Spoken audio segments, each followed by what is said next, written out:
सिंध में smart lockdown का इशारा सामने आ गया।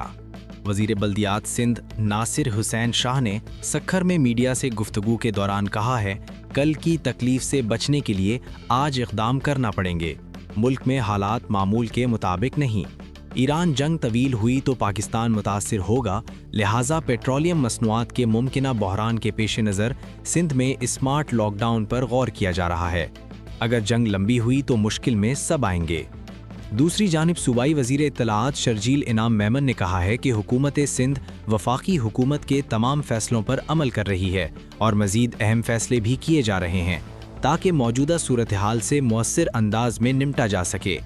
शर्जील इनाम मेमन ने किफ़ायत शारी से मुताल्लिक मुतअद्दिद अहम इक़दामात का ऐलान करते हुए वाज़ेह किया कि ईंधन की कमी रोकने के लिए वफाकी हुकूमत जो भी फैसले करेगी उन पर लब्बैक कहा जाएगा।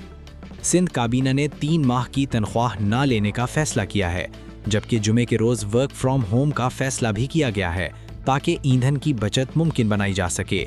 वफाकी हुकूमत के फैसलों की हर सतह पर हिमायत जारी रखी जाएगी। अगर वफाकी हुकूमत लॉकडाउन का फैसला करती है तो सिंध हुकूमत उस पर भी मुकम्मल तौर पर अमल करेगी।